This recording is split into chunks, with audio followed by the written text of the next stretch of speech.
ngayon, make sure that yung script natin, you have a source.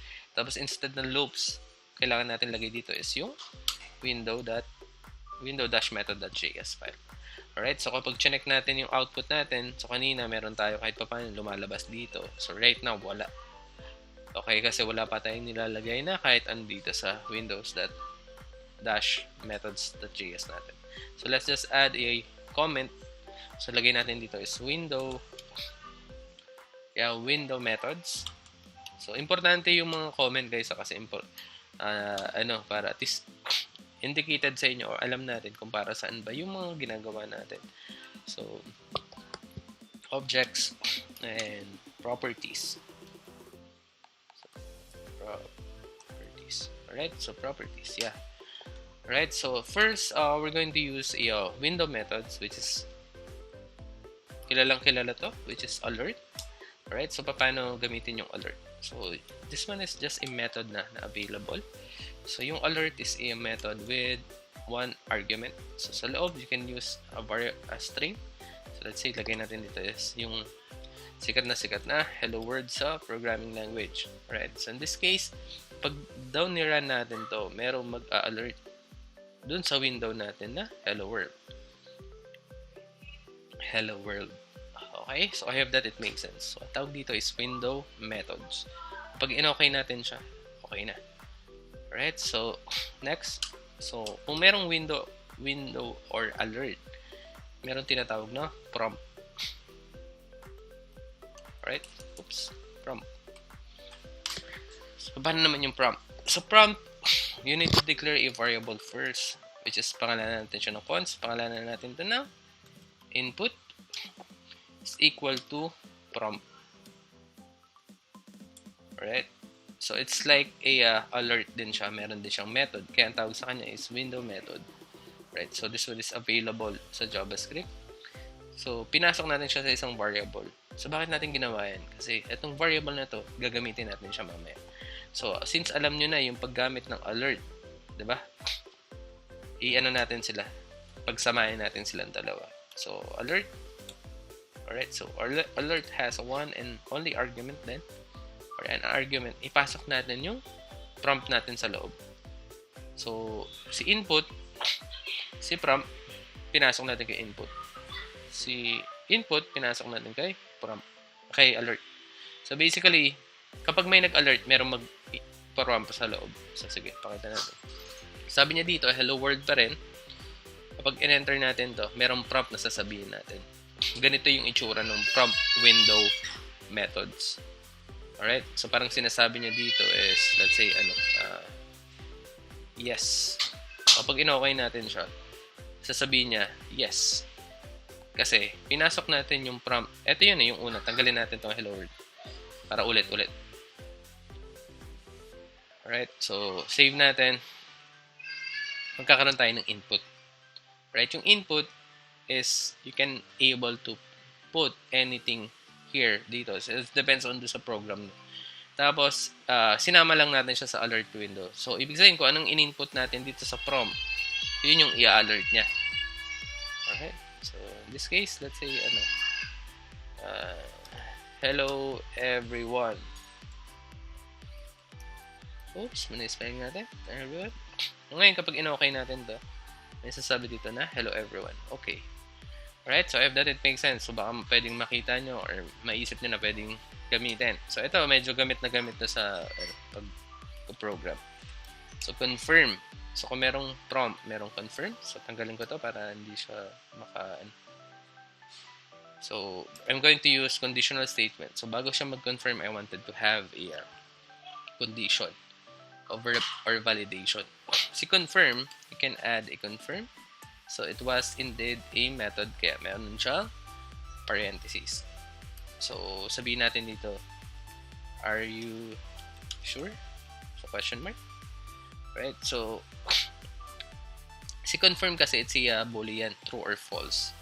So, pag in-okay mo siya, kaya nilagay ko siya sa conditional statement. Kung ano yung nangyari dito, sa conditional statement kasi, dun sa lesson ko na yun, yung nasa set of parentheses niya, which is ito.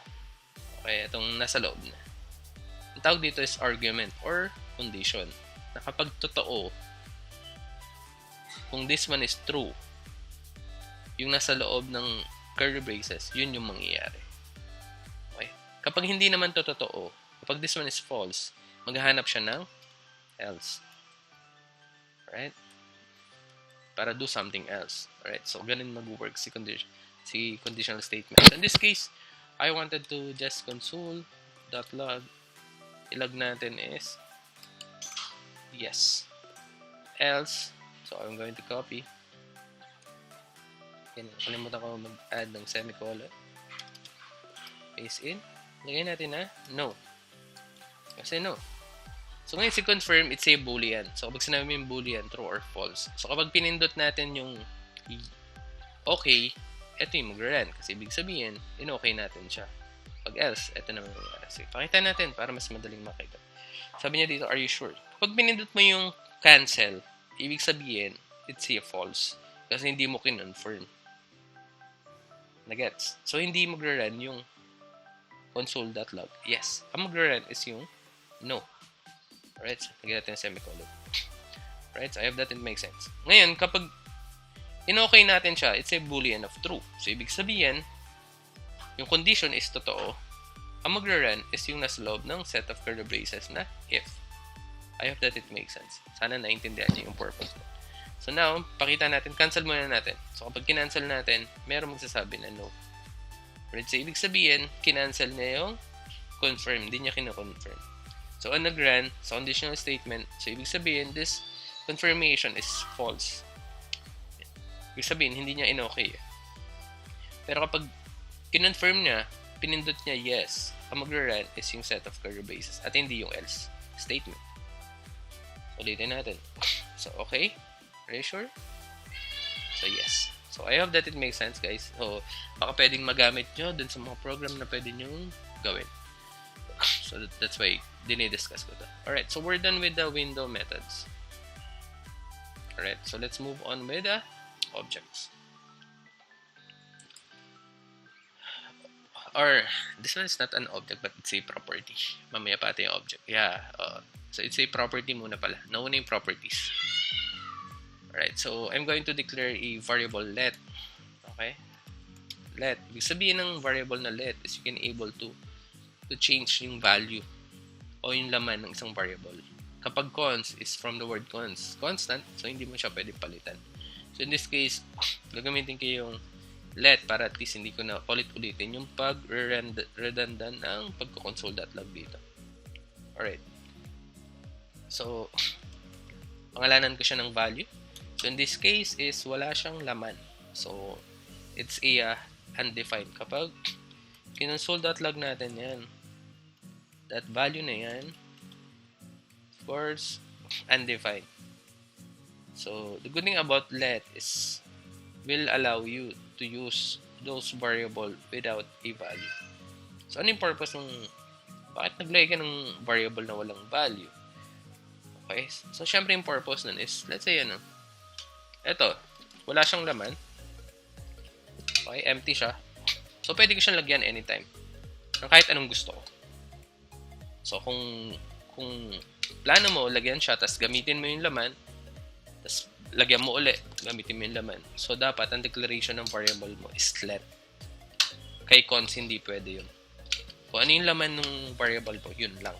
At hindi siya pwedeng initialize. Hindi siya pwedeng kapag dineclare mo yung variable, walang laman. Automatic, kapag cons, dapat may laman kaagad or may value kaagad. So, let will allow you to declare a variable or container na walang laman. Tapos para magamit mo. So, I hope that it makes sense. Alright? So, yun. So, that's why the answer will be undefined. And this is a data types.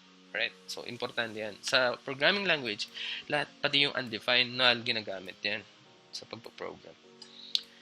Alright, so, ang gagawin ko ngayon is, I'm going to add a comment. Lagay ko dito is, outer height and width. Alright, so, outer height and width. So, I'm going to redeclare the value na right now is undefined. Lalagyan ko na siya ng laman. So, ngayon, parang sinasabi ko, For example, kanina ito walang laman, lalagyan ko na siya ng laman. Alright, so every time na magre-refer ako dito, kung ano yung nilagay kong laman, yun yung lalabas. Okay, ganun yung powerful ni variable. So now, I'm going to put a window. Right? So it's a object. Yeah. Hindi nga siya properties, it's a object. Kasi si window, it's a object. Alright? So parang pag sinabing object has a property and methods. So ano yung mga sample ng object? Para at least meron kayong idea or yung pinaka-easiest way to explain an object. So let's say a car, sasakyan. So basically, ang tawag sa sasakyan, it's a object. Ang object merong property and methods. Okay, yung property is like a variable. Taga-handle siya ng isang static value. Nagets? Si methods, meron siyang behavior. Kapag sinabi behavior, meron siyang certain function. Kaya nga methods. So sa sasakyan, let's say, lagi ko tayo na example para mas madali kasi ito yung pinakamadaling maintindihan yung methods. So sasakyan, ang property doon is let's say name. Alright, so let's say Toyota. So color, let's say red. Ang tawag doon is property. I hope this one is clear, no? Tapos yung methods naman niya, alright, ng isang car na object is drive. Alright, stop. Diba? Or turn around. Or diba? Atras, and so on. So, yung mga bagay na yun, ang tawag din is method. Na kapag pinindot mo yung push button start, mag-open yung makina. So, nakaprogram yun. O, hindi siya static.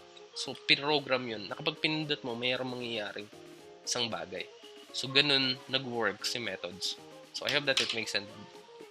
At least, alam nyo. So, ngayon, si window, it's a object na merong property and methods. So, ano yun yung mga property niya? So, let's move on with the property muna. So, meron siyang tinatawag na outer height na property. Ito, nakalagay. Nung hinover ko yung outer height, nakalagay dito, property. So, ibig sabihin, si window, object siya, meron siyang outer height. So, sino yung tinatawag na window? Di yung ito yung pinaka main natin na project. Ayan. So, ito siya. 373 daw. Ito siya. Right? And 373. So, kapag binago mo yan, outer height. Wait lang. Palitin natin to. Then, refresh natin. So basically, it's a outer height, no? Outer height. Yeah, so ibig sabihin yung height, hindi yung width. Okay, so I think dapat dito ko. Palitin ko to. Alright. So, 384 na yan. Kapag na-return 380, magiging 380 to. So, ibig sabihin, that's the outer height. That's the beauty of yung JavaScript. Lahat nung makikita niya ditong access, kayang i-manipulate at baguhin ni JavaScript yan. Hindi lang sa console, meron pa siyang sources, meron siya network, okay? So, lahat yan JavaScript. Meron siyang application, meron siyang services, and so on. Performance, network, alright? So, kaya niyang lahat yan merong relevant sa JavaScript na programming language. So, in this case, we're just learning the window methods. Alright? So, tama. So, methods. So, nagbago siya. Right? So, kung merong outer height, meron ding tinatawag na outer width. Width. So, nadedetect nga agad ni IntelliSense yun. So, sabi niya dito, 405. Kasi ganun daw kalapad yung width, no? Alright? Kapag na-refresh natin to, magiging 622 kasi 622. Nababasa niya yun lahat. Alright? So, I have that. This one is more parang naging interested kayo kung ano yung ginagawa natin. So, meron din tinatawag na inner height and width. Alright, so let's add a value is equal to, we have a window. Alright, so paano daw kunin? So, meron tinatawag na inner height. na property. So, save natin. Check natin. 380. So, inner height. Refresh nga natin. 362. Alas pareha sila, no? Inner height tsaka inner width. Alright, so ganun. Tapos meron din siyang inner width. Ayan natin yung width. So yung 62 ngayon, tingnan nga natin kung 172 siya lalabas. 172. So halos pareha sila ni outer height at saka inner width, no? Na nag-works. So 679. Oo nga, so halos pareha sila. Alright, so how about the scroll points? Alright, so just add a comment scroll points. Alright, so let's declare value window dot, kunin natin yung scroll y. Usually ang y, if I'm not mistaken, it's a vertical. Alright, so right now yung scroll niya is 0. Alright, kasi yung ano natin, yung screen natin is wala naman siyang scroll kasi konti lang yung laman niya. Unless we're going to put something on here, so I'm going to just add a division. Oops. So it's a container. Lagyan ko lang siya ng, let's say, style or height. So for example, 1000 pixel.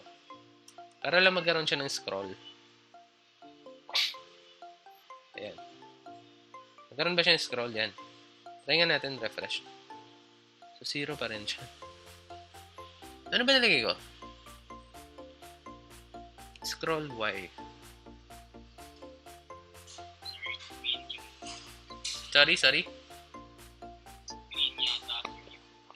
Screen yata, sir, yung code. Screen Y yung code. Screen Y? Hindi ba scroll yung nalagay ko? Oo nga, no? Oh, that's why. Thank you. So, yung IntelliSense siya ni screen Y, hindi scroll Y.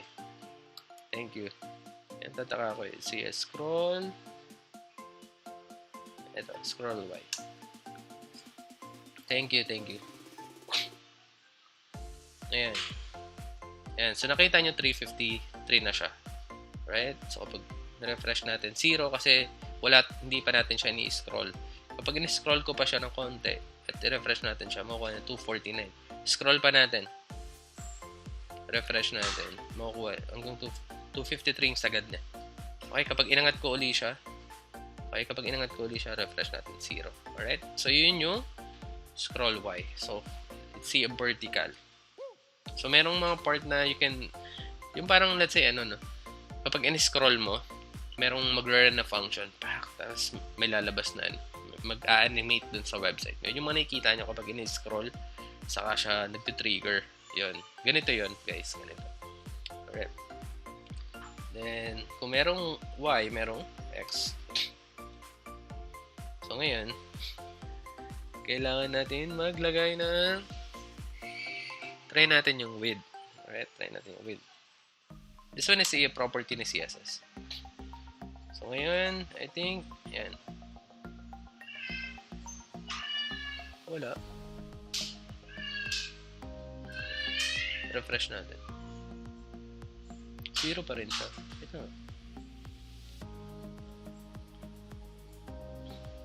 I think hindi yata ma-define yung yung width eh. Kasi yung width is parang merong standard eh. Wait lang oo. 100%. Parang hindi naman siya lalagpas eh. Exage nga natin.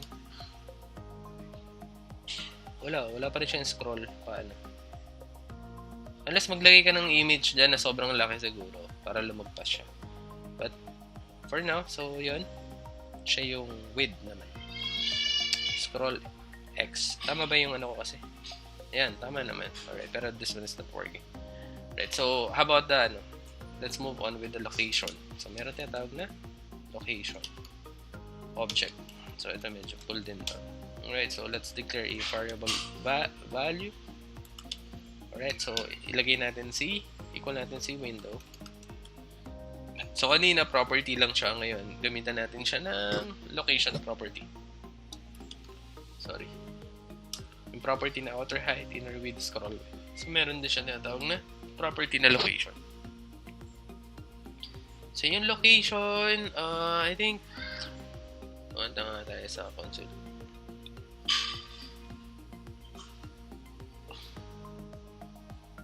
Alright, so ito yung location niya, no? So, basically, nakalagay siya is yung href natin, kung ano yung nandito. So, index.html, yung local host natin, and so on. Alright, yun yung location. So, kapag pumunta kayo sa, ano ba ito? Kasi, subukan nga natin ito. Bukas tayo sa, Google. Open natin inspect. Check natin yung, punta tayo sa console. Pwede ka rin mag-type dito eh. Alright, so let's say ano yan? Window, tapos meron siyang location na property. Location, not local storage. So, return natin. So, yung location niya naman will be a Chrome. Alright, hindi siya katulad nung naka-local storage. So, yun yung difference. Check niya yung kung ano yung location. In this case, is Chrome new tab page, Chrome blah blah. Alright, so yun yung location. Alright, so I hope that it makes sense. Okay guys, so sana nakuha nyo yun sa location. So if you wanted to, kung napansin nyo, yung location natin, meron siyang mga another property, assign, hash, origin, port. So pwede nyo, kasi this one is an object. Okay, so pwede nyo siyang kunin by adding a, let's say, that host name. So, hostname or hostname. Save natin. Makukuha niya is yung local host natin na 127.0.00 blah blah. Which is ito siya. Okay, so kapag dito sa Google, kapag check natin yung hostname niya dito,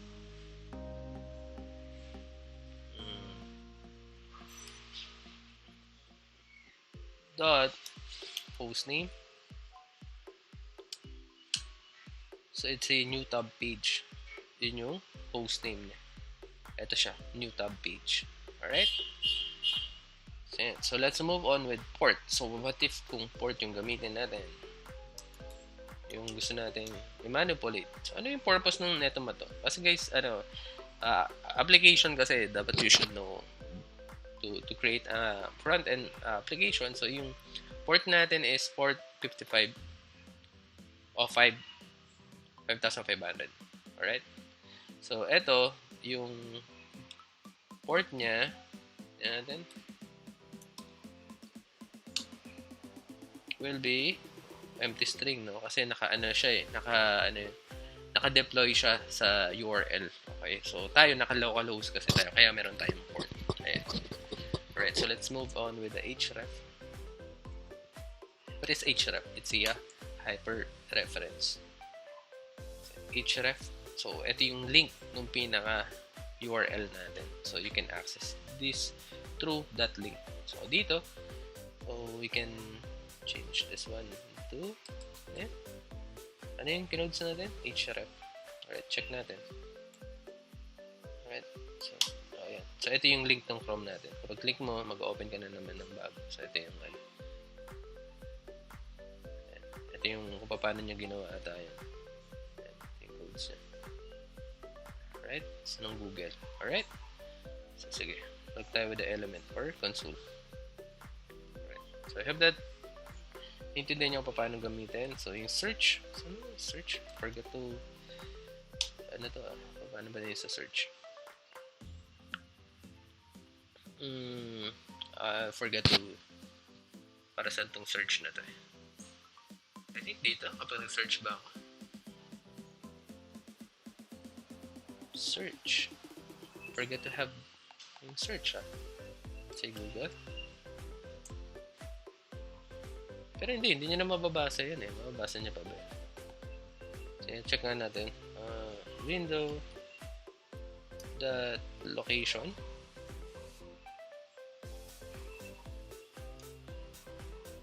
dot location dot search. Wala naman daw. Okay. Yeah. So just I'll get back to you with regards of the search, alright? So, yeah, forgot to have that eh. So, meron tinatawag na redirect. Alright, so how to, eto maganda to, redirect. So, let's say window, we have a window, that location. So, yung location natin, so, yung href natin, diba? At yung href is equal to, let's say, so, right now, punta tayo dito sa, URL ni, let's say, google.com. Yeah, kunin natin. So, copy natin. So, let's paste in. So, http www.google.com. So, ngayon, kapag nilagay mo siya dito, ito yung application natin, no? So, ngayon, kapag sinave nyo, mapupunta siya automatic to Google. Kasi, window, location, href. Pag na-refresh natin siya, pupunta siya dun sa Google. Alright? So, ang tawag dun is redirect. Alright? I hope that it makes sense. Okay, so, baka pwede nyo magamit yung mga ganitong part na. So, open ko ulit yung live server. I think, kailangan ko siya i-comment kasi every time na mag-open ako ng localhost, lagi siyang magre-redirect dun sa Google. Right? So, which is, we don't want to happen that. So, para matuloy natin yung lesson natin. So, open it. Wait and inspect. Console. Alright? So, we're done with the redirect. How about the reload? Alright? So, yung reload, eto guys, oh. Ayan. Alright? So, again, tulad na sabi ko sa inyo, sobrang powerful ni JavaScript. Kaya niyang i-manipulate lahat ng element dyan. Reload. Right? So, we have a window. Alright? That location. So, lagyan mo ng reload na method.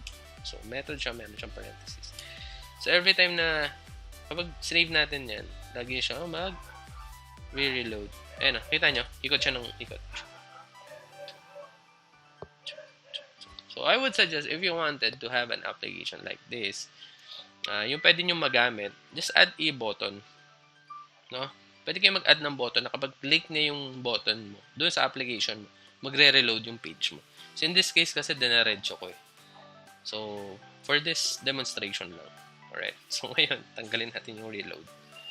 Alright? So, ilagay mo lang to sa button. Create ka ng function na kapag pinindot, ito yung gagawin niya. Ayan. So, titigil na siya sa pag-reload. Sana. Yeah, tapos na siya. Kasi, kinomit na natin yung reload. Alright. And, history. Punta tayo with the history. So, bago tayo break, no? Or bago tayo matapos. So, let's just add a navigation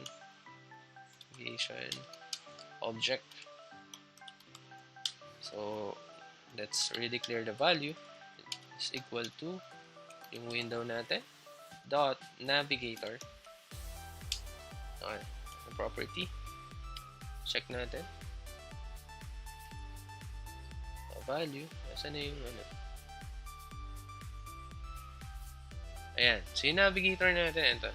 Alright. So, yung production sub, vendor, Google, alright, and so on. So, it's a object din siya. Alright. So, kung si location, meron din siya mga property. Si navigator, meron din. So, let's say, copy natin to. Just add another property kasi object siya. App name. Right? So, anong pangalan daw, no? Application name natin. So, Netscape. Alright? So, I'm not sure kung parehas tayo eh. Kung parehas Netscape. Alright? So, app version. So, we can do this app version. Save property. So, yan. So, 5.0 Linux, Android 6, Nexus, blah blah, Web Apple, WebKit pala, sorry. Chrome, tapos Mobile Safari. Ang tawag dyan is app version. So, how about the user agent? User agent natin, ayan, si Mozilla, Linux, Android. Ayan. So, basically, sa object na yun, kinuha pa natin yung mas detail. Kasi kapag app.navigator lang, makikita mo na yung buo. yung buong list. So that if you wanted to get yung bawat isa, kunin mo yung dot, yung bawat dot niya, which is yung object niya. Ito. Ayan. So yung mga sinasabi natin dito, app name, Netscape, app version, Linux, ganun mag-work si object. Alright? So let's just continue, no? So para at least makover lang lahat ng lesson. Okay, so platform. Yung platform natin will be, ayan, Mac Intel. Alright? So yung vendor natin, we have vendor. So yung vendor natin will be Google Inc. Alright? Then language, bago tayo matapos. So just imagine, no? So lahat yon nasa English or PH for Philippines. So na-access nyo lahat yun.